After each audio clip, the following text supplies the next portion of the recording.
Superman 2025. You know, you'd probably expect me, as someone who spent countless hours and hundreds of dollars obsessing over this movie, to absolutely love James Gunn's Superman 2025 when it released. But to be completely honest, I didn't. I liked it a lot, don't get me wrong, but I didn't love it, and that's okay. It was a solid film that bounced around a massive lore change, which, while fundamentally unneeded, brought an important question of how could you accept your parents' unwavering love for you when their intentions might have been a little bit cloudy. In theory, it's a story about kindness, humility, and acknowledging one's flaws, surrounded around accepting and embracing one's multicultural identity, while still acknowledging the mistakes one's birth parents might make.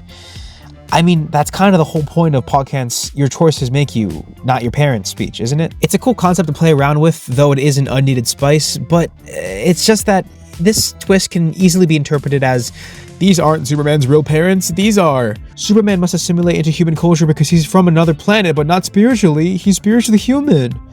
But regardless, I still really enjoy the film, especially as it's been a massive part of my life and my hobby for the past 2.5 years. And what better way to celebrate this experience than high-end, realistic collectibles meant to represent these characters in their purest, most accurate form? Yes, that's right, we're talking about Hot Toys. If you somehow live under a rock, Hot Toys are just really expensive collectibles that are supposed to be the most premium, accurate, lifelike depictions of these characters in 1/6 scale. I say they're supposed to be because Hot Toys are overrated. Sure, the level of detail and accuracy was impressive in the early 2010s, aka when the bar was a lot lower for toys, but in recent years, they're starting to lose their luster.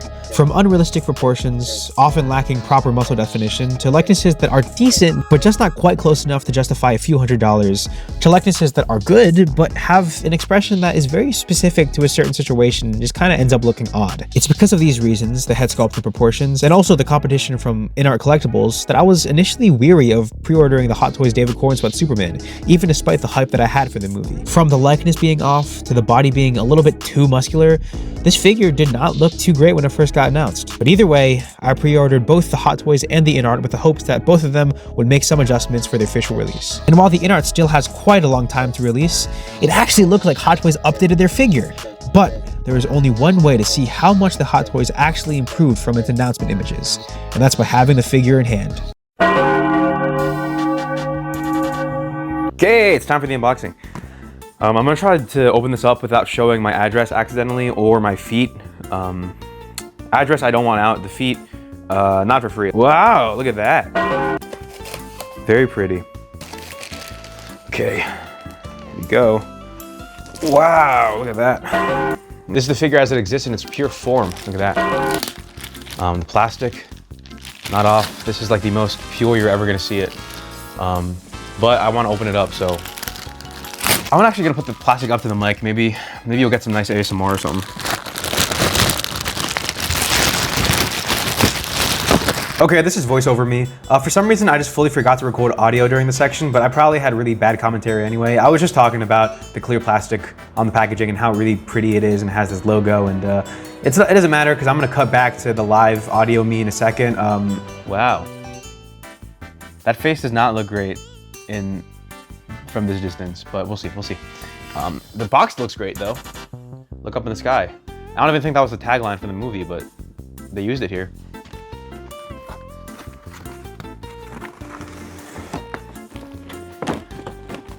There he is.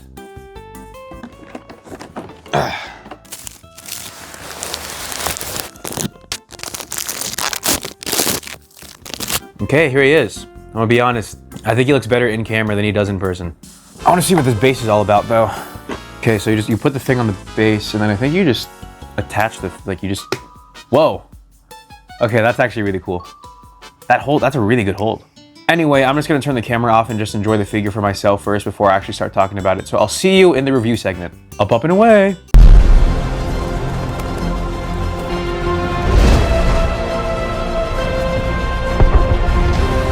Before I start talking about my grievances with this figure, I want to talk about the accessories. It comes with a bunch of different hands. I'm not going to go through them individually. A tool to move his eyes, and then also an extra set of wrist pegs, which keep those in mind for the future. He also has this display base, which I'm not particularly fond of. It looks really cheap, almost like a Christmas ornament. It has this snow speckling all around it and this hollow Superman logo, but I don't know, it's just really not doing it for me. It looks less like crystals and more just like candy or something. As you saw earlier, there's a magnet on the back of the figure and also on the magnet on the back of the stand, and it sticks really well, so when he's flying, he actually looks awesome. If you don't want to use the magnet, you can replace one of the crystals with a standard clamp base, which you can just put around his waist. Of course, he comes with the crypto, and he actually looks just like the CGI model they used in the movie, which isn't difficult because it's a dog. You know, I remember when this first got announced, people were clowning it, saying it looked really cheap, and I disagreed with them, but now that I have it in hand, yeah, it looks really cheap. He has the seam line on his leg. The collar paint is also really sloppy. The only good thing about this is the cape. The cape is really clean, it's wired, and it looks high quality. The rest of it does look really cheap. It looks almost exactly like the Fonjoy crypto, which is not a compliment because that is literally a tenth of the price. Here he is with the other cryptos, and look, I know it's just a dog and there's not much you can do with it, but it still is kind of a letdown. I think he could have had like 10% more detail or something. As you saw earlier, the original prototype of this figure looked really inaccurate and just too big. Now that it's actually released, they did adjust a lot of it and it looks much, much better, but it's still a little bit off. If I take in a real picture of him from the movie, you can see that his head is a little bit too small, his shoulders might be slightly wide or just too big, and his arms are definitely way too big as well. Another thing to note is that his chest seems to be a little bit over-defined on the Hot Toys figure. It's hard to tell because a lot of the times in the movie he's kind of bent over or not standing completely straight, but it looks like there's more definition on the Hot Toys than there is on the actual movie suit. This definitely isn't to say that David Corenswet's a small guy. The guy is huge, but to my knowledge, there wasn't a muscle suit built into his costume, so his muscles weren't as accentuated as other Superman actors. Especially when you look at an image where you can see Corenswet's full body, you can tell his head is definitely way too small in this figure, and his body might be, again, just a little bit too big, a little bit too bulky, but it's not a deal breaker for me because it looks close enough, and once you get him posed up, you don't really notice it. Still though, for the price, I definitely expect better. Of course, the likeness was a huge deal for me as somebody who's painted Corenswet's head over and over and over again. If this likeness was bad, it would ruin the figure for me. And I gotta say, the figure is just a little bit ruined. On a technical scale, the head sculpt's really nice, the skin detail is great, the eyes are nice. I love the moving eye feature. I only have a couple figures in my collection that can do that, so that's really fun and it's easy to do on here. But at the end of the day, the likeness is still a little bit off, and there's three major things I want to highlight here. Number one is the thickness, and for the lack of a better term, the curviness of his face. You see, when David Corenswet was first cast for Superman, he was much skinnier, but then he bulked up a lot for the role. And certain aspects of his face changed a little bit. He had more fat in his cheeks and his face was overall more full. In the opinion of somebody who has no formal anatomy training, this looks more like younger David Corenswet than it does older, bulkier David Corenswet. Here's a side angle and hopefully it makes more sense. It was really hard matching it with the frame from the film, but this is the closest I could get. Obviously, it's not like the Hot Toys is super gaunt or skinny or anything. He's not on Ozempic, but it's just missing a certain quality, which I feel like is very important. The second thing or things are his eyes and his eyebrows. I actually have a very good reference picture that just came out about a week ago, so I'm very lucky for this. Notice how he's making almost the exact same facial expression in this picture. Look at his eyes and his eyebrows. His eyebrows in the picture are relatively neutral. They're not too curved and not too sloped or pointy like they are on the Hot Toys. Look at his eyes. He's smiling, but his eyes aren't peeled. David Corenswet doesn't smile with his eyes wide open. I don't think most people do unless you're like a serial killer. No offense, of course, if I have anyone watching who's a serial killer. But it just looks so unnatural. Not only to David Corenswet, but just to the way that people smile and how your muscles move. But still, they got the base details really, really well done. The way his face wrinkles, the way his mouth moves, the way his face is oriented, it's very spot on to David Corenswet, which is why it's so frustrating because they were so close, they just missed that extra 15–20%. Lastly, and I would argue this is the biggest problem with this head sculpt. If this head sculpt didn't have this problem, then it'd look much, much more like David Corenswet. His hairline is way too high. I mean, no shade to him, but he's got that Henry Cavill hairline. LeBron James hairline eating chocolate. So this is all to say that if you're looking at the figure from his eyelids down, it actually looks pretty spot on to David Corenswet. Of course, his face could still be a little bit fuller, but I don't think that's as big of a deal as I'm actually making it out to be. But look here, if I bring in the $10 Spin Master Superman figure, the $10, to be fair, I repainted it, and also the Fonjoy Superman, which I also repainted, they look so much better. They have the fullness, they have the hairline, they have the eyebrows. Again, I painted the faces, so I'm kind of patting myself on the back, but they just have the Corenswet look and the Superman look much, much better. Another big factor in why this head sculpt looks off sometimes is that people don't really know how to articulate the eyes effectively. They always make them look like they're super peeled, and it doesn't help with the weird eyelid situations. So that's why there are viral Twitter reaction images like this, which gives the figure a terrible rap. Additionally, where they have the eyes placed inside of the head sculpt often clash with the socket you're supposed to put the head in. So when you put the head on the neck, sometimes the eyes get misplaced and it makes them all cross-eyed and weird looking. So overall, for me, someone who is very particular about this stuff, the head sculpt is passable, but not impressive, and I wish it was better, especially again for that $285 price tag.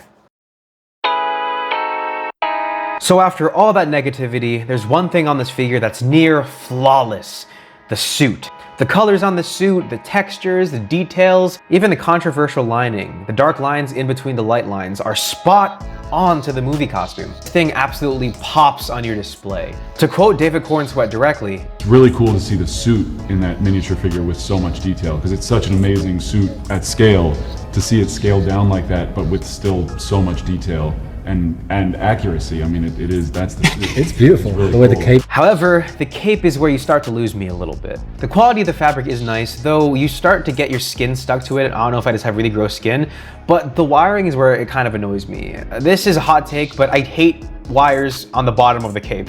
If you can see over here, it just gets so bunched up and it gets hard to manage, and I really wish they did what InArt did and gave us two capes, one with a wire and one without it, because this figure would be really benefited from it. But once you get the cape in a nice position, this figure looks majestic. One point of possible inaccuracy is the logo.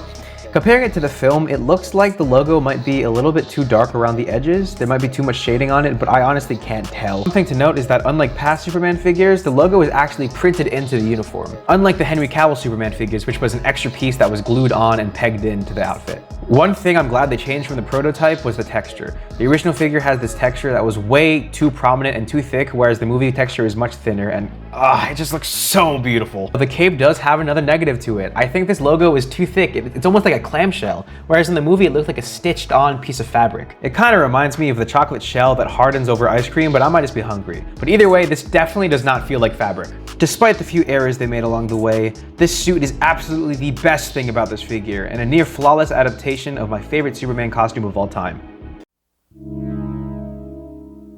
Hey guys, I'm recording this video right now, and I quite literally broke the figure on camera. This really sucks. You know what that means. Guys, I just broke my $300 Superman figure. Please don't notice how loud I'm talking to the mic.